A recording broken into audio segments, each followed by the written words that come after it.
ND filters are the key to getting cinematic footage with your DJI Neo 2, but what do they actually do? And do you need to use a controller to access more camera settings? Can you use them with the Neo 2 on its own? And are they even worth the extra effort? Well, they're actually really easy to use if you just know a few basic things. And if you're new around here, my name is Justin and I'm going to tell you everything that you need to know about using ND filters on the Neo 2, whether you're using the Neo 2 on its own, using it with a controller, or flying FPV. And I'm going to show you using these ND filters here from Frewell, which they very kindly sent out to me for the purpose of this video. I've not been paid in any way for this video, and I'll get onto these a little bit more a bit later on. Now, there is an awful lot to cover here, so to make things easier, here's an overview of everything that we're going to cover in this video, and you'll also find chapters down below so that you can easily skip forward and find the part that you're looking for. So let's get started with what do ND filters actually do. Well, ND filters are basically just sunglasses, but for our drone's camera. And we need to use them because our Neo 2 has a fixed aperture of f2.2, so we need to use ND filters in order to reduce the amount of light coming into the sensor. But wait a minute, don't you want the most amount of light coming into the sensor for the best possible image? Well, in some cases, yes. But in this situation, we're trying to film at the correct shutter speed in order to achieve natural motion blur in our footage. Motion blur makes our footage look more cinematic and just more natural. For example, if you take your hand and wave it in front of your face, you'll see it blur as it moves around, and this is exactly the same type of motion blur that we're trying to recreate in our footage. Motion blur is mostly determined by our shutter speed, so before we go any further, let's just have a quick look at the importance of shutter speed. So on older cameras with a mechanical shutter, the shutter speed is how long the shutter would stay open to let light onto the sensor for each frame of the video. Now, our Neo 2 doesn't have a mechanical shutter, it has a digital shutter, which basically does exactly the same job. It just turns on and off the sensor at the speed required to let light be registered by it. Now, shutter speed is measured in fractions of a second, so the bigger the number after the slash, the faster or the higher the shutter speed, and the lower or smaller the number after the slash, the slower or lower our shutter speed is. Now, shutter speed has two effects on our footage. So shutter speed changes our exposure and also the amount of motion blur in our footage. So if we keep all of our other camera settings the same and fixed, if we have a higher shutter speed, we're going to have a darker image with less motion blur, and if we have a lower shutter speed, we'll have a brighter image with more motion blur. Now, there is a sweet spot to get the optimal amount of motion blur, and we do that by following the 180-degree shutter rule. Now, the 180-degree shutter rule states that our shutter speed should be double our frame rate. So most of the time, I'm filming at 30 frames a second, which means that my shutter speed should be 1/60, which is double my frame rate. If instead you were shooting at 60 frames a second, you'd want to change your shutter speed to 1/120, which is again double your frame rate. But if you now go into the pro camera mode and put in a shutter speed at 1/60, you can see that the image here is completely overexposed and completely unusable.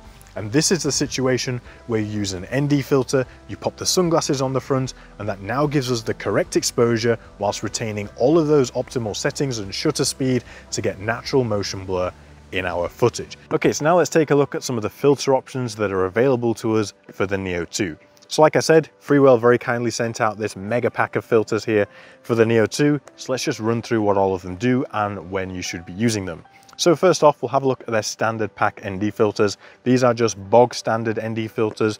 You want to use these in most situations when you're just filming landscapes, filming yourself walking somewhere. All these do is just help to reduce the light coming into the sensor so that you can have that lower shutter speed for natural motion blur in your footage. Normal ND filters are what I use in probably 95% of situations. Next up, we have the Bright Day pack, which is ND filters with polarization. Now, polarization is really great for reducing reflections in your footage. So if you look on the screen now, you can see the pool. There is no polarized filter fitted here. And as soon as I put the polarized filter on, the reflections reduce massively. Now, something you need to be aware of with polarization is orientation based. And because the ND filters just snap onto the Neo 2 and you can rotate them, you need to make sure that you align the polarized filter correctly with the ND PL marking up at the top, not at the side or anything like that. It has to be exactly straight in order to get the correct polarization, to get the right effect there from the filter. If you put it on wrong, you can actually just get a worse result than if you hadn't put it on at all. So make sure you have it lined up correctly, but I'll get onto that a little bit more in a second. So yeah, PL filters, really good for filming around reflective things like pool, water, buildings, cars with reflective windows. things like that. But these PL NDs also have that ND element built in, so you can control the light and get the benefit there of the polarization. Moving on from there, we then have the everyday pack. This has got a CPL filter. CPL is basically just a polarized filter without the ND filter there as well. So if you don't need an ND but you want that polarization, you can use a CPL. Again, it's going to help to cut out those reflections, but make sure it is lined up correctly. And then we also have a UV filter. UV is great for cutting out atmospheric haze, and it's also good just to have as a filter there for a bit of lens protection. Because a UV doesn't do too much to our footage, it's just a nice filter to have on there as a bit of a protective barrier. And then after that, we have a glow mist filter. Glow mist is more of a stylistic look. It can help to get sort of light bloom effects and just make everything look a little bit misty. It's a glow mist. It's a style that I know a lot of people like to use, and if you want to carry that same style onto your Neo 2 footage, then there is a glow mist here that you can use. All of these packs are available separately, so if you just want one, you can get one, or if you want all of them, you can just get the mega pack. And as always with Frewell, they come in a really nice little carry case, and you also get a nice microfiber cleaning cloth with them too. And all of these filters come with 2 of the magnetic attachment rings that you're going to need to stick onto your Neo 2 camera in order to attach the ND filters. So it's nice that you get a spare there in case one gets knocked off or something and lost. So in order to actually put these ND filters on, like I said, you're going to have to attach that stick-on magnetic ring. All you do, peel off the sticky back, line it up carefully there with the camera, press it on, and it's going to be stuck on. And then to attach the ND filters, the filters are just magnetic. You just put them up, snap them on, and they just stick on nice and easy. Again, with those PL filters, remember to have them lined up. But yeah, super easy, and to take them off, you just pop them off and they come right off. Something else you need to bear in mind is you need to power your Neo 2 on before you fit the ND filter.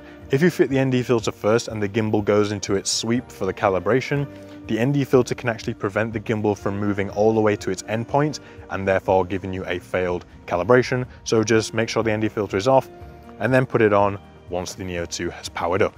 Something else I also noticed on the top edge of the sticky back magnetic ring, it is a bit sticky and sometimes the gimbal was getting stuck to the endpoint there on the camera. So what I did, I just took the back of my shirt, rubbed the top of the magnetic sticky ring a little bit just to put a bit of lint on there just to reduce that stickiness, and after that the problem was completely solved. If you're wondering, with regular ND filters you can just slap them on in any orientation. There's no need to get these lined up correctly. Lining them up is only essential for the PL filters. So those are all the filter options available from Frewell. I will leave all of these links in the video description. They will be affiliate links, so if you choose to buy using those links, I get a little bit of commission too. It's just a way of Frewell saying thank you and them knowing that I sent you there. Okay, so now we're going to move on to using ND filters with the Neo 2 when you're using it on its own. So this is really simple because you don't have any control over the in-depth camera settings. The Neo 2 is doing it all by itself, so just follow this structure and you'll be absolutely fine. If it's sunrise or sunset, don't use an ND filter. The Neo 2 is already a fairly small sensor, so it does need that extra light there at sunrise, sunset. Don't use an ND filter, you won't get any benefit from it. If anything, it might make your footage worse by causing the drone to pump the ISO up and make your footage look more noisy. If it is a cloudy day, you're going to want to use an ND8 filter. If it's a regular day like this, a little bit sunny, an ND16 is going to be the better choice. And if it's a super bright sunny day, or like you're filming skiing or something, then you're going to want to use the ND32. Super simple. Follow that structure when using the Neo 2 on its own, and you'll get great results. So now let's take a look at a side-by-side comparison with footage shot on the Neo 2 when using it by itself or with a phone, so you have no access to the camera settings, and with and without ND filters, just so that you can see the difference.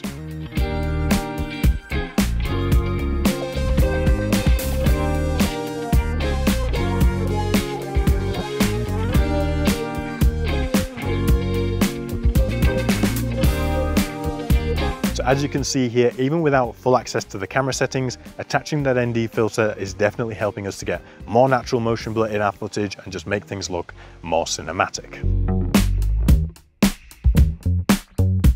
Now, if you're using the Neo 2 using a controller but still in full auto camera mode, then you're going to want to follow exactly the same recommendations that I just gave you.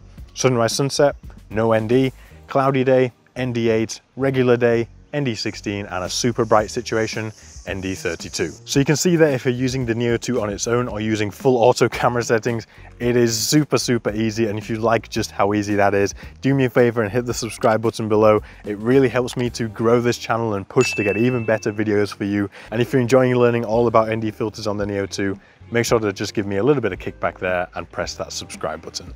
So moving on from that, now we're going to talk about using a controller but getting even better quality footage. Now, to get the best possible results when using a controller, you're going to want to shoot in the Pro camera mode, which gives you access to all of the manual controls there for the camera settings. So the Neo 2 actually does an awful lot of image processing, including what I believe to be ISO fusion. It is not listed anywhere on the DJI website or in the manual or anything that it's got ISO fusion, but from my testing and looking at the footage, it looks like it is definitely doing something like that, if not the same thing. So I don't want to overcomplicate this. So to keep things simple, I recommend locking the shutter speed at 1/60 if you're shooting at 30 frames a second, and 1/120 if you're shooting at 60 frames a second. Leave the ISO set to auto and control your exposure using the exposure value, or EV. If you want to make the image brighter, tap on the plus, and if you want to make the image darker, then tap on the minus there. This is how we can control our exposure when using auto ISO. This is the simplest way to do it without overcomplicating everything. Try to keep your ISO below ISO 400 for the best results. And I also like to make sure that my exposure is locked before I start filming using the EV lock feature. Now you can assign this to the function button on the RCN controller, and if you're using the RC2 controller, you can assign the auto exposure lock to one of the customizable buttons. Having drastic exposure changes during your footage can just make it look amateur and less cinematic, which is not what we're trying to achieve here. Okay, so now let's take a look at some side-by-side footage using the Neo 2 with a controller using those optimal camera settings that I've told you, and we can see the difference here using ND filters and not using ND filters.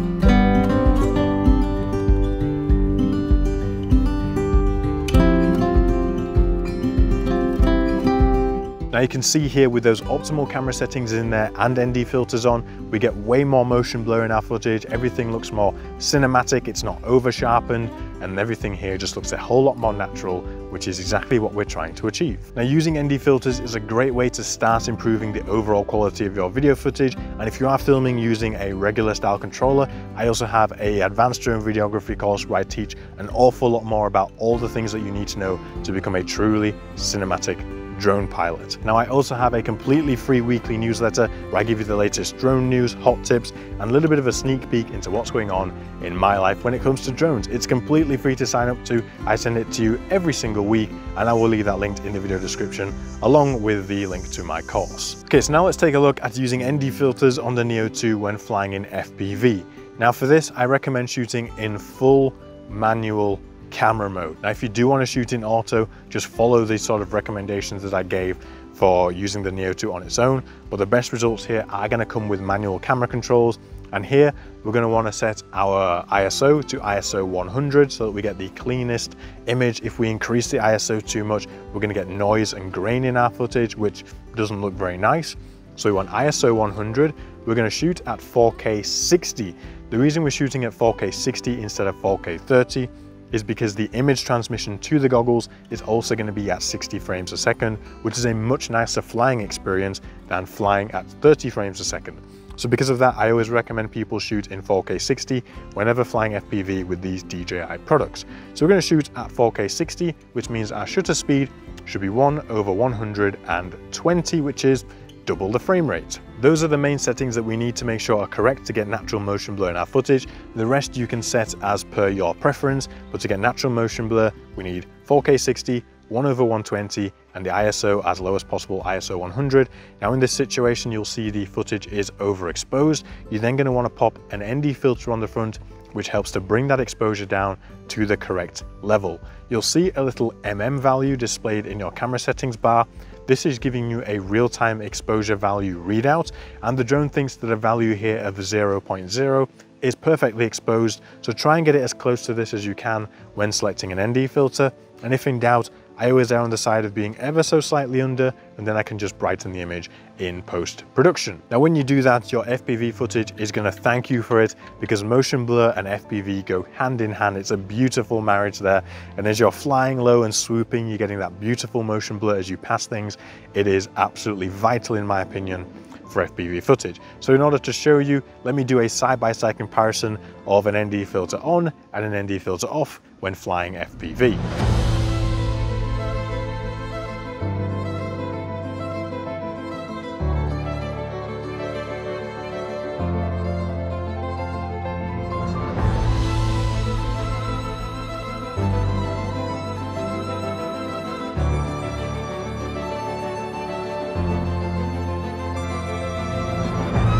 So you can see here that an ND filter makes a massive difference to your FPV footage. Having that motion blur as you fly along just makes things look more cinematic, more natural, and way more professional. Now, over the last 6 months, I've also been working tirelessly on my cinematic FPV course, which is going to teach you everything you need to know about capturing stunning FPV footage. It's due to release in the next couple of months, and if you want to be notified when it goes live, you can sign up to the waitlist in the video description. So as a run through of the easiest way to use ND filters with every single control method here on the DJI Neo 2. I try to make it as simple as possible. I didn't want to overcomplicate it with going into other camera settings and stuff. I wanted to give you the essentials that you need to get started using ND filters on the Neo 2, so you can make it as easy as you like or as complicated as you like. And remember, I will leave the links to these Frewell filters down in the video description. You do need to make sure that you're getting high quality ND filters like these Frewell filters, because cheaper filters can give you unwanted effects like color shift or color tint in your footage, which you really don't want. ND filters are the very first thing that light is going to hit before it even gets to your camera lens. You need to make sure you're putting high quality glass there. Otherwise, you're just going to be making your footage worse rather than better. So I'm going to leave links to these Frewell filters down in the description, plus links to everything else that I've talked about throughout this video. So do me a favor, and before you leave, just hit that subscribe button on your way out. If you have enjoyed this video, you're also going to enjoy this video right here, where I tell you the things you should do straight away after getting your Neo 2. And if for some reason that video doesn't speak to you then, go and check out this video here instead. Thank you so much for watching. Have an amazing day, and I'll see you in the next one. Bye-bye.